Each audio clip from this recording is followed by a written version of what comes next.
एकादशी का व्रत हमें कब शुरू करना चाहिए? एकादशी व्रत करने के 3 नियम आपको जरूर पता होना चाहिए।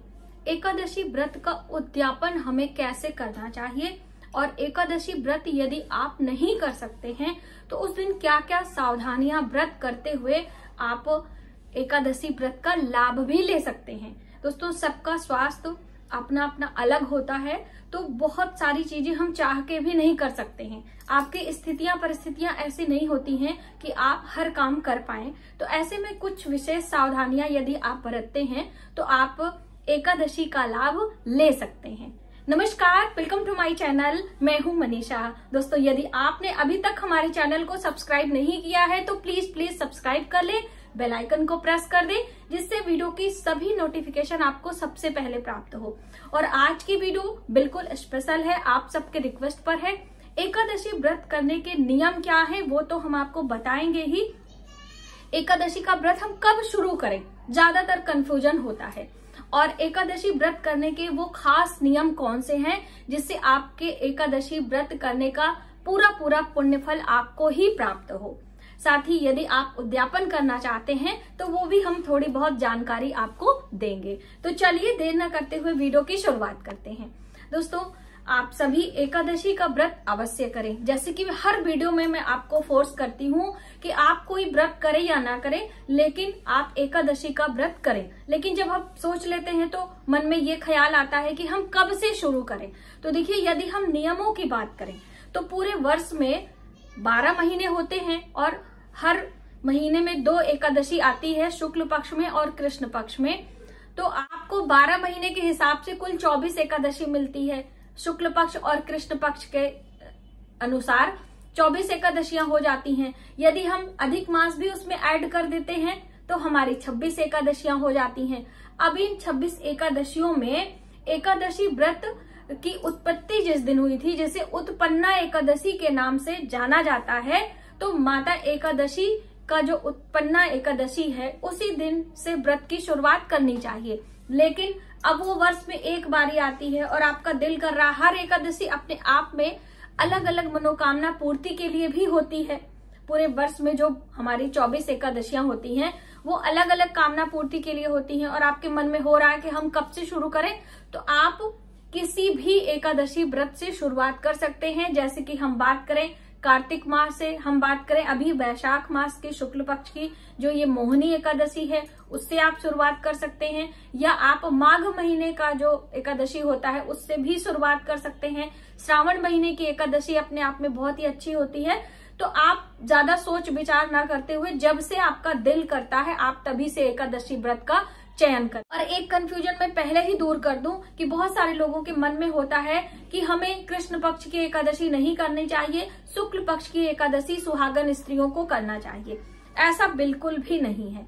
आपने पूरे 12 महीने की एकादशी करनी चाहिए और 12 महीने में जो ये 24 एकादशियां होती हैं वो हमारे लिए बहुत ही पुण्यदायी होती हैं, स्वास्थ्य के हिसाब से, घर परिवार के हिसाब से, मनोकामना पूर्ति के हिसाब से। तो आपको सभी एकादशी करनी है। सिर्फ एक बात का ध्यान हमें रखना है एकादशी चयन करते समय कि हमें 10वीं युक्त एकादशी नहीं करनी है।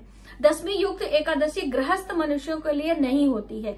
आपको द्वादशी युक्त, यदि त्रयोदशी युक्त मिलती है तो अति उत्तम माना जाता है। तो आप द्वादशी युक्त एकादशी का चयन करें, ये सबसे बड़ा नियम है। आप इस चीज को ध्यान में रखें। अक्सर मेरे चैनल से यदि आप जुड़े रहते हैं तो एकादशी व्रत से पहले ही मैं आपको जानकारी देने का प्रयास करती हूँ।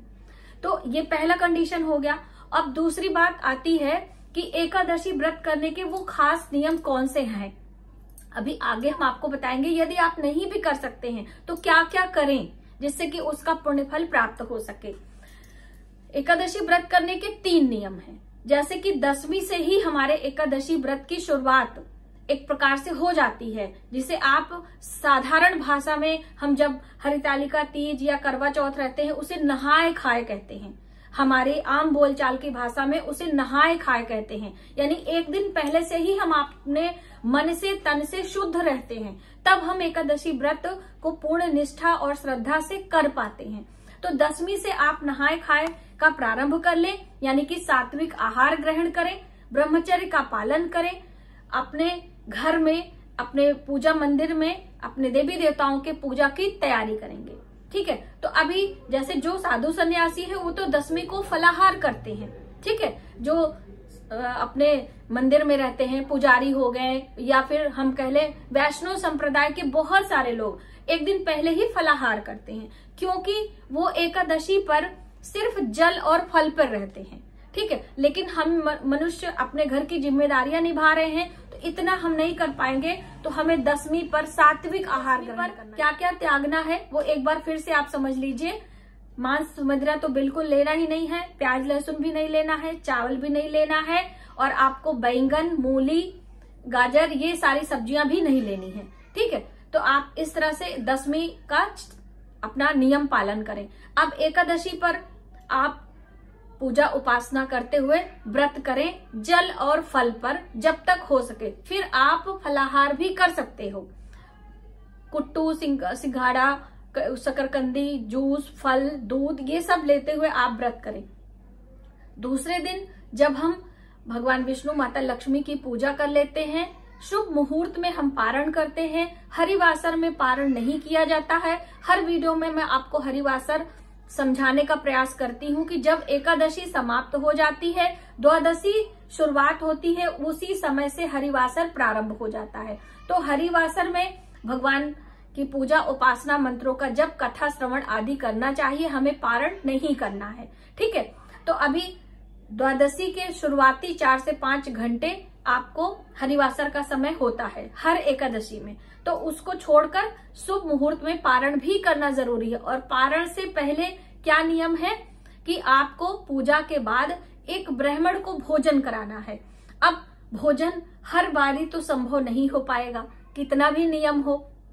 ठीक है, तो आप एक थाली भोजन जिसमें कि आटा, चावल, दाल, फल, सब्जी आदि निकालकर दक्षिणा के साथ में हम संकल्प ले लेंगे।